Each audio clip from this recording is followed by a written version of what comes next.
disampaikannya seolah-olah dengan nada melecehkan atau mengarah kepada penghinaan.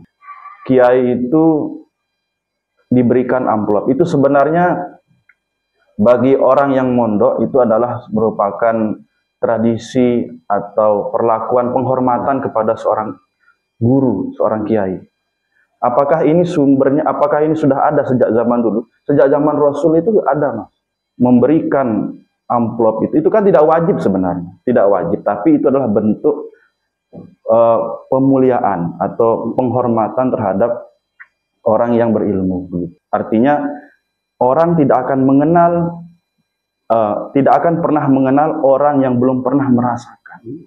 Jadi mereka itu tidak merasakan bagaimana hidup di pondok. Assalamualaikum warahmatullahi wabarakatuh. Waalaikumsalam warahmatullahi wabarakatuh. Teman-teman sobat Atara dimanapun Anda berada, kali ini kita akan membahas tema yang lagi viral di media sosial, di mana seputar liputan ekspos dari Trans 7 yang dinilai dianggap menciderai, melukai para kiai, para santri dan pesantren di seluruh Indonesia, dan tentunya ini menjadi sebuah pelajaran penting bagi kita semua, termasuk insan media, agar lebih berhati-hati ketika membuat liputan. Tentunya setiap tulisan ya harus tepat secara diksi, makna, apalagi itu visual. Nah, kali ini kita akan menghadirkan sosok kiai muda, ya. Beliau adalah salah satu pengasuh pondok pesantren di NU Al-Mansyuriyah Lombok Tengah. Dia juga alumni pondok pesantren Tebu Ireng Jombang. Dia juga wakil ketua lembaga dakwah PWNU NTB. Beliau yang kita sebut kalau dalam bahasa Tuan Guru lah ya. Dia adalah Bapak Kiai Haji Muhammad Iqbal Mansyuri. Assalamualaikum. Waalaikumsalam. Saya ini panggilnya Gus, Kiai atau Tuan Guru ini enaknya ini? Gus saja. Oh, Gus saja. Karena saya masih ada keturunan Jawa juga. Oh gitu, alhamdulillah. Ibu dari Jawa. Siap-siap. Ini tepat sekali ya. Gini Gus, ya ini mungkin karena waktunya tidak perlu terlalu panjang-panjang. Kita dari antara NTB ini ingin mendapatkan perspektif dari sosok Kiai muda di NTB ini, di Lombok ini, tentang fenomena atau peristiwa yang terjadi akhir-akhir ini. Gimana Gus pendapat Anda? Baik, Assalamualaikum warahmatullahi wabarakatuh. Sebelumnya saya ucapkan terima kasih kepada Antara News ya, yang telah mengundang saya untuk berbicara terkait dengan fenomena yang viral pada belakangan ini, terkait dengan ada stasiun TV, apa boleh menyebut apa merek pula? Nggak apa-apa. Trans 7 ya. Trans 7 yang mana menyampaikan narasi atau berita tentang pesantren yang kami anggap itu mencederai kalangan atau kaum santri yang ada di Indonesia ini. Nah, jadi di berita itu ya yang disampaikan oleh Trans 7 itu, setelah kita amati, kita kaji, walaupun mungkin niat mereka adalah mengkritik ya, atau ingin menyampaikan informasi, tetapi kan di dalam setiap media yang saya pelajari ya, setiap media itu kan memiliki etika moral, etika dalam menyampaikan berita, menyampaikan fakta. Namun ketika kita melihat berita itu disampaikannya seolah-olah dengan nada melecehkan atau mengarah kepada penghinaan. Nah, inilah yang membuat beberapa masyarakat, terutama kaum santri, itu memprotes keras, bahkan memberi tagar itu boikot gitu. Nah, ini menunjukkan bahwa media manapun itu harus bijak, harus mengikuti aturan. Kalau kita melihat secara ilmu komunikasi Islam itu ya Mas ya, pertama itu harus qaulan sadidan, menyampaikan itu harus dengan berita yang benar dulu.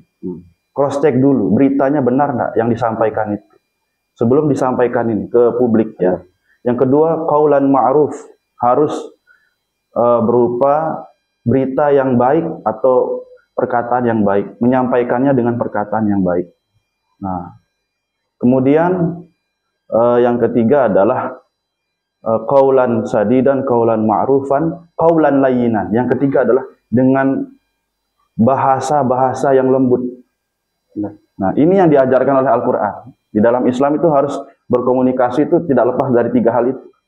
Namun yang saya lihat di Trans 7 itu bukan qaulan ma'rufan, bukan perkataan yang baik ya, bukan perkataan yang benar, bukan perkataan yang lembut, tetapi qaulan syadidan, perkataan yang kasar dan keras. Nah, jadi contoh saja ya, di antara apa yang disampaikan oleh pihak program tersebut, dia mengatakan bahwa di pondok pesantren itu ada beberapa santri seperti dipaksa dia itu memberi amplop kepada kiainya, sehingga kiainya kaya gara-gara santrinya. Nah, ini kan bagi orang yang tidak memahami betul apa yang terjadi di pondok pesantren yang sebenarnya. Padahal kita yang hidup di pesantren bertahun-tahun itu, kita hidup itu mengabdi kepada guru dengan penuh cinta dan ketulusan. Maka memang betullah ada salah satu pernyataan dari ulama ya, tokoh ulama mengatakan begini, ma'arofa man lam yaduk. Artinya orang tidak akan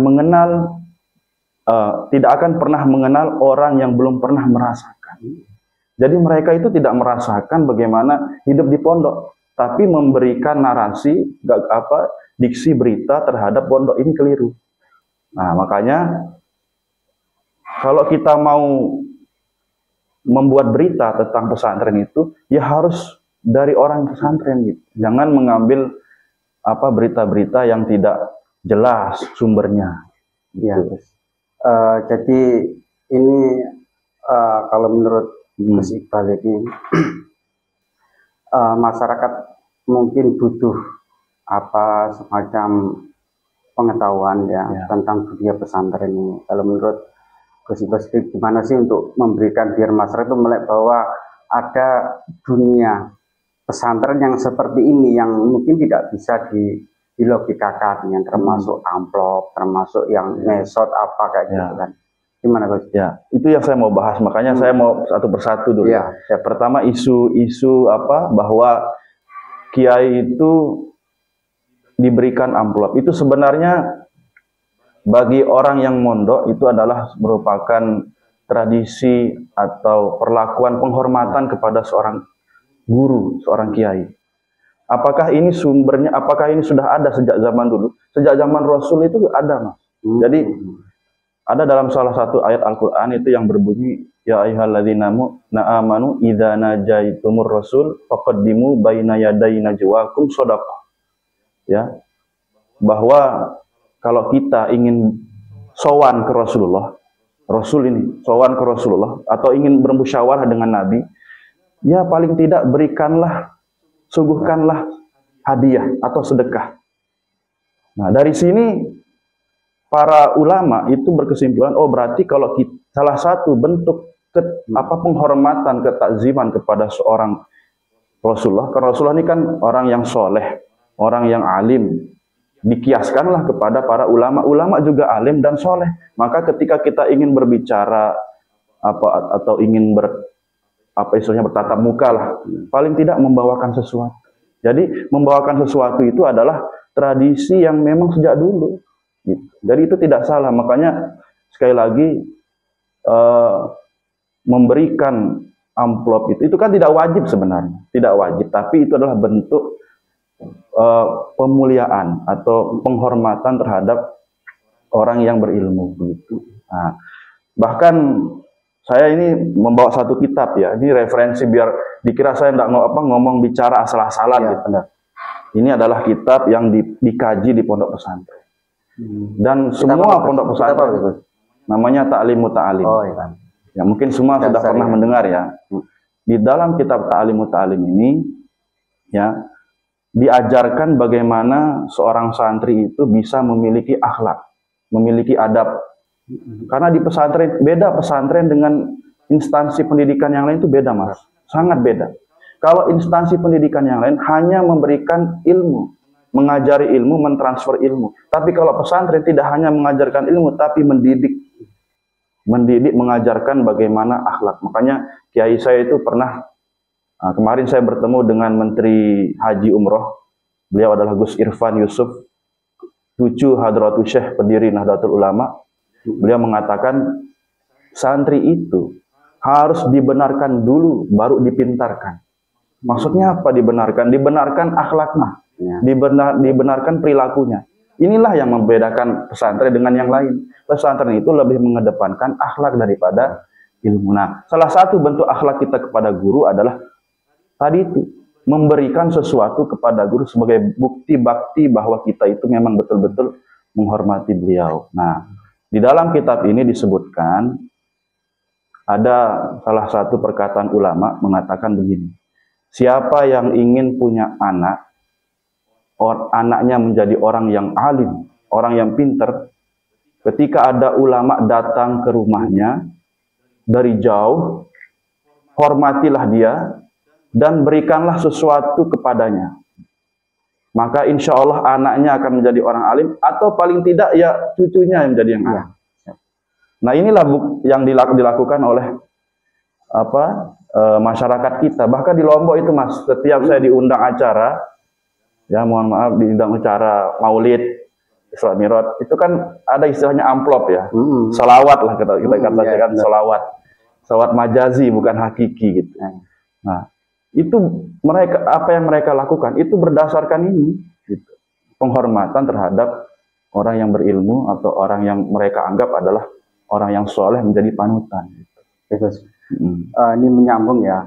Itu baru satu isu. Gitu. Ya. Masih ada isu yang lain. Gitu. Ya, ini nyambung nanti dilanjutkan terkait dengan etika atau sopan santun, ya.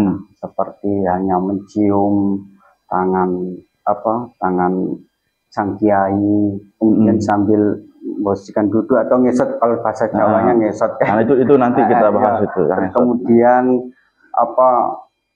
menatah sandal kalau Pak Kiai masuk majelis, keluar majelis, biar rapi ya. Semacam itu kan secara umum tidak diajarkan di luar pesantren ya, hanya di pesantren. Nah, hal-hal semacam ini kan tradisi turun-temurun di pesantren. Apakah hal semacam ini menjadi sesuatu yang masih perlu diperdebatkan lagi apa di zaman seperti ini?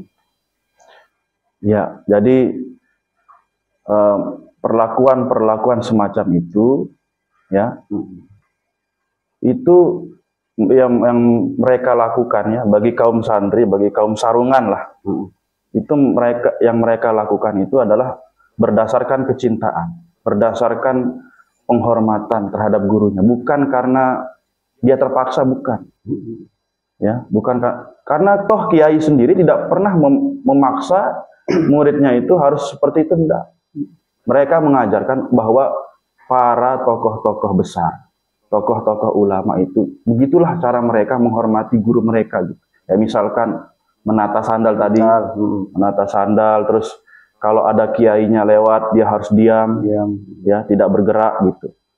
Ya, jadi begitu. Hal-hal itulah yang yang sebenarnya tidak usah diperdebatkan karena memang hal itu adalah yang diajarkan di dalam pesantren. Makanya saya bilang kenapa mereka itu memframing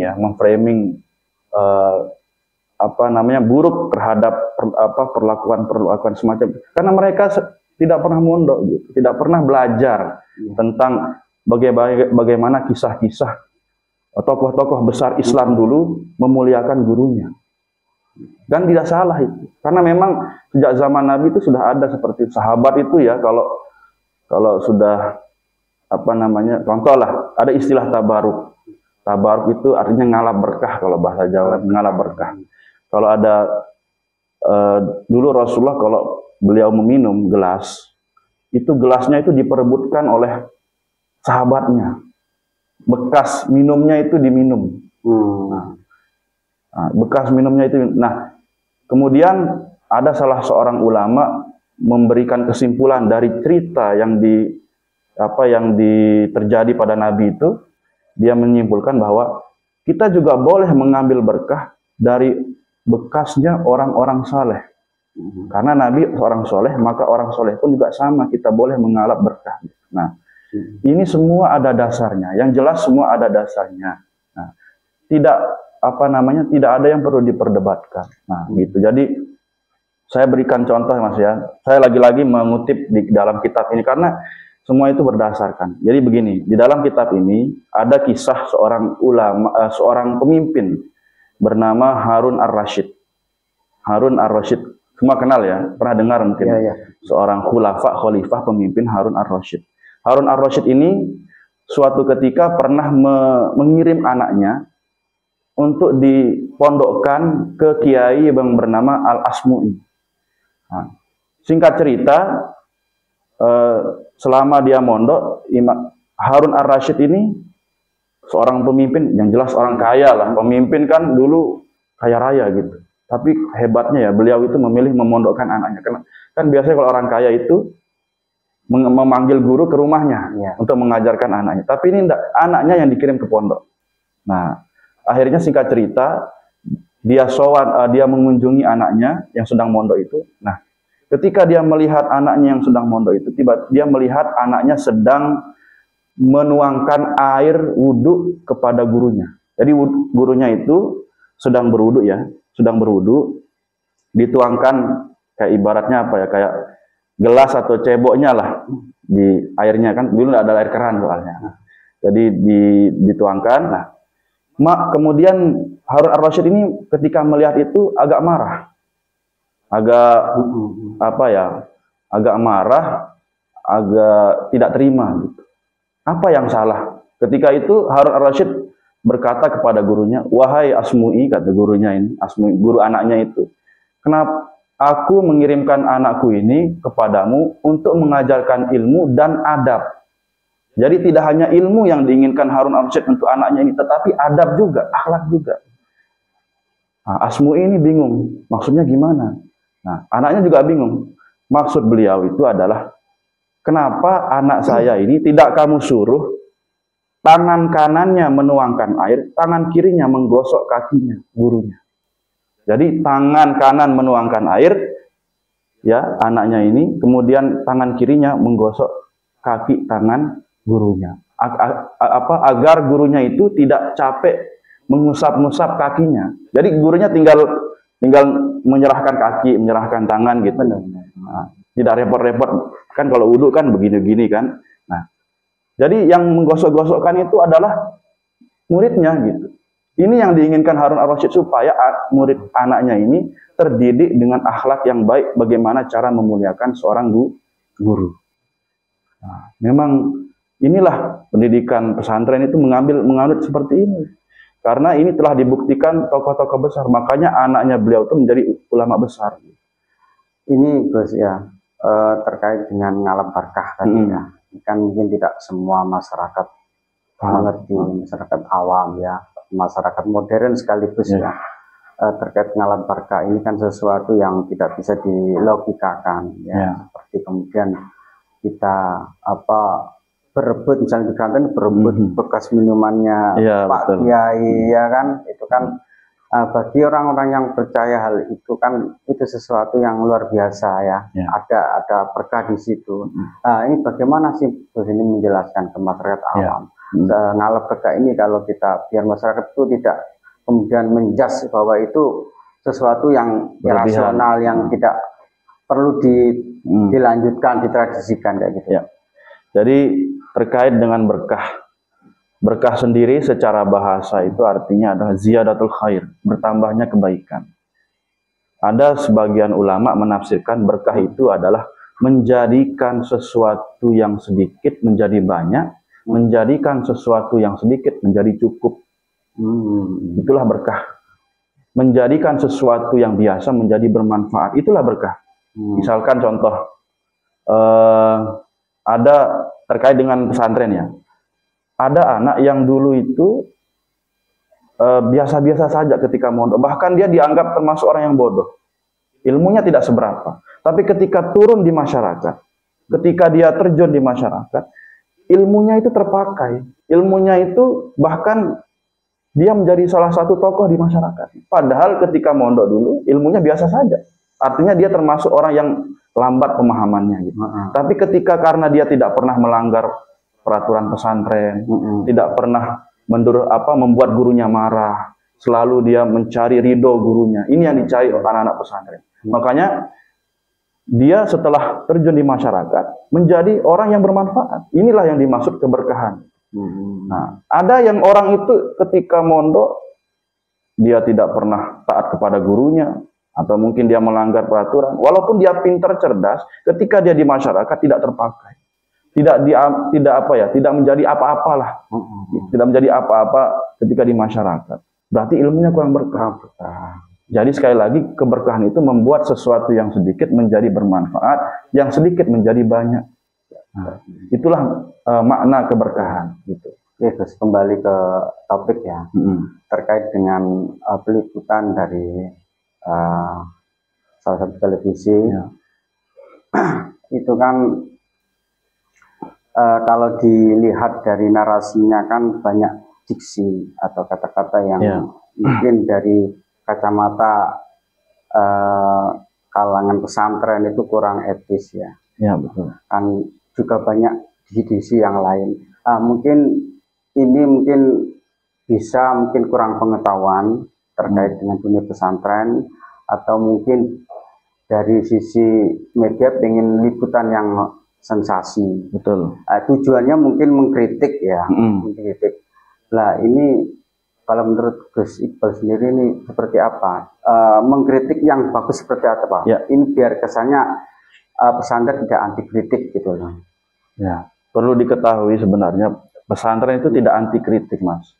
Pesantren itu tidak pernah mengajarkan anti kritik. Bahkan pesantren terbuka untuk dikritik jika ada kesalahan, ya. Karena di dalam pesantren sendiri kita itu diajarkan namanya ilmu perdebatan, ilmu adab, ilmu bahas wal munazarah istilahnya bahasa Arab. Bagaimana cara mengkritik sesuatu itu diajarkan di pondok. Ada ilmu mantik namanya. Ilmu mantik itu bagaimana seseorang itu membangun sebuah argumen, mengkritik sesuatu, dan bagaimana ketika dia dikritik itu sudah diajarkan di pesantren. Jadi orang yang menganggap pesantren itu anti kritik itu yang sangat-sangat aneh gitu. Bagaimana mungkin pesantren dikatakan anti kritik, sedangkan di pesantren sendiri kita diajarkan harus kritis dan menerima kritikan apabila argumen yang kita miliki itu salah gitu. Itu yang pertama. Yang kedua, apa yang dilakukan oleh pihak Trans 7 itu, saya tidak tahu niat terselubung di baliknya gitu ya. Apakah dia niatnya mengkritik? Kalau memang kritik, ada mengkritik sebenarnya itu bukan mengkritik gitu. Kalau memang mereka tujuannya adalah mengkritik, tetapi ketika dinarasikan, ketika disampaikan itu seolah-olah itu bukan kritik gitu. Contoh misalkan mereka menyebut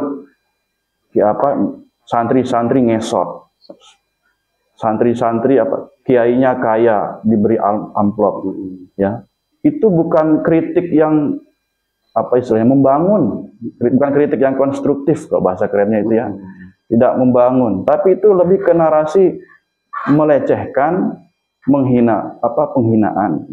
Kenapa tidak menggunakan bahasa-bahasa yang lebih lebih lembut gitu kan? Kan sudah saya katakan tadi, kalau dalam Islam itu ketika menyampaikan suatu berita, paling tidak jangan lepas dari 3 hal itu, yaitu perkataan yang baik, perkataan yang benar, dan perkataan yang lembut.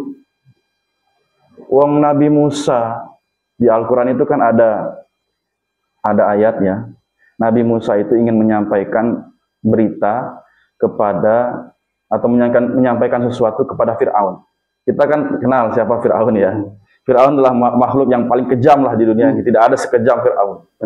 Tapi kata Allah ketika Nabi Musa mau menyampaikan sesuatu ke Fir'aun itu, wakulalah layinan. Katakanlah kepada Fir'aun itu Musa dengan perkataan yang lembut. Coba Nabi Musa sampai disuruh menyampaikan sesuatu itu dengan lembut gitu, dengan penuh santun, jangan kasar-kasar gitu. Padahal jelas sekali Fir'aun itu adalah makhluk yang patut untuk dikasari gitu loh, patut untuk dikerasi, tapi oleh Allah tidak seperti itu. Jadi begitulah sikap sebenarnya yang diajarkan kepada kita. Tidak hanya orang Islam, semua umat manusia harus seperti itu, karena kita adalah makhluk sosial gitu. Apalagi berita sekelas media sekelas Trans 7 yang saya kira itu kan bertahun-tahun Mas, sudah lumayan cukup lama. Tetapi kenapa belakangan ini tadi dengan peristiwa itu dia tidak memahami betul atau tidak ada branding sebelumnya gitu. Ya Gus, mungkin ini jadi pelajaran buat kita semua, tidak cuma Trans 7, tapi kita juga selaku insan media agar kedepannya lebih berhati-hati. Ya. Sama dalam menyajikan pemberitaan maupun liputan baik di teks maupun video TV ya. Tentunya ini sangat membuat kita tuh prihatin ya. Mungkin pembekalan di tiap-tiap wartawan juga perlu dibekali lah untuk terkait dengan itu. Betul. Tentunya ini karena dari pihak yang bersangkutan sudah minta maaf ya, tapi ini masalahnya di media sosial ini masih kencang banget. Di medsos kita itu artinya saling pro dan kontra, ya kan? Akhirnya kan berantem sendiri di dunia maya kayak gitu. Dan ini sudah mengarah ke organisasi dan lain sebagainya. Nah ini menurut Gus Iqbal sendiri apa sih Gus, misalnya biar ini cepat selesai gitu loh, tidak berlarut, misalnya kalau apakah itu cukup permintaan maaf atau mungkin agar ini tidak menjadi presiden buruk ke depannya, proses hukum tetap berjalan atau seperti apa Gus? Jadi saya ingin melanjutkan tadi pesantren itu tidak anti kritik. Kalaupun mereka niatnya Trans 7 ini mengkritik, kalau kita lihat kritikannya pun juga salah, gitu, keliru. Apa yang mereka kritik tentang pesantren itu bisa kita jawab semua, bisa terjawab gitu. Artinya yang mereka arahkan kritikan itu sebenarnya itu bukan kritik yang keliru gitu. Kritik yang keliru karena mereka hanya melihat dari luar, tidak melihat dari dalam. Itu yang pertama. Yang kedua, Trans 7 itu kenapa dia menceritakan sesuatu itu, saya yakin bahwa karena semata-mata ingin rating. Nah ini yang keliru. Jadi sekali lagi saya meminta kepada semua media ya, agar media itu bijak dalam memberikan berita, bukan hanya sekedar untuk mengejar rating. Karena kode etik media itu kan harus dijaga. Jangan hanya mengejar rating lalu menerobos nilai-nilai etika moral dalam menyampaikan berita. Ini yang salah. Terus yang kedua, jangan jadikan santri itu, dunia pesantren sebagai gosip untuk menaikkan rating. Jangan.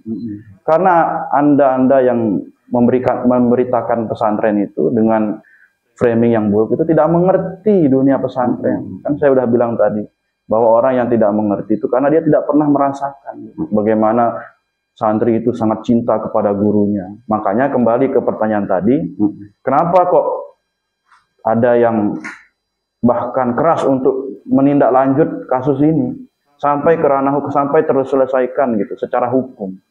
Karena bagi mereka itu Walaupun kiainya memaafkan ya, Mas ya. Jadi kiai itu pasti memaafkan. Tapi bagi murid-muridnya tuh menodai kecintaannya. Sama seperti kita, kalau misalkan dalam Islam itu kan menghina Nabi, menghina Rasul.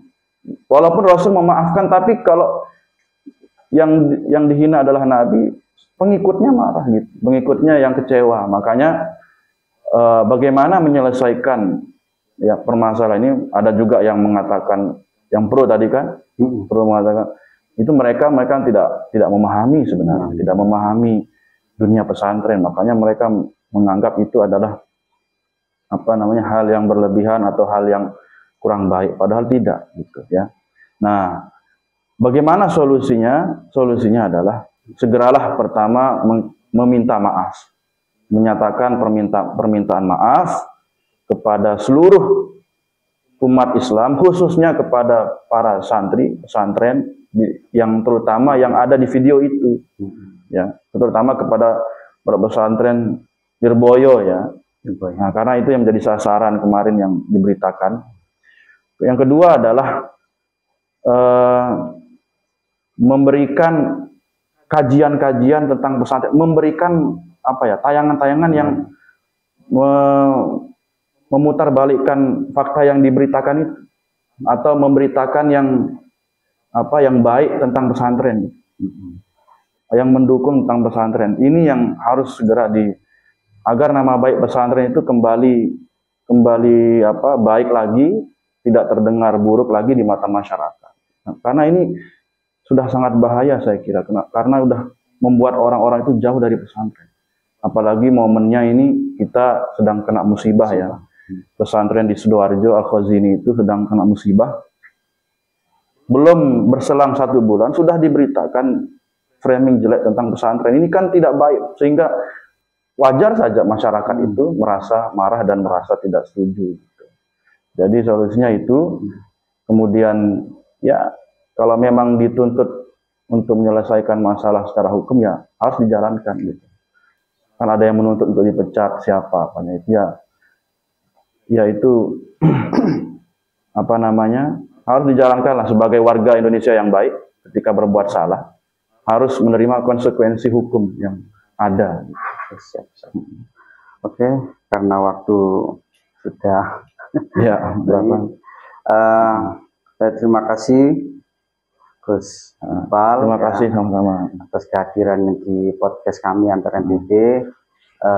Semoga dengan hadirnya komentar pendapatnya Gus Iqbal ini memberikan pencerahan ya kepada kami insan media, agar kedepannya lebih hati-hati dalam menyajikan pemberitaan, dan tentunya kita berharap agar persoalan ini cepat selesai.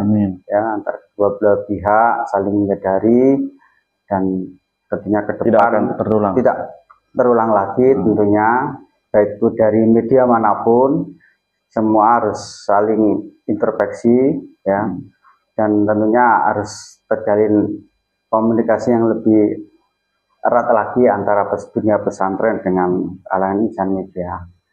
Tentunya agar apa yang tugas-tugas atau mungkin kegiatan-kegiatan yang di pesantren bisa terekspos di media dan tentunya akan bermanfaat buat kita semua.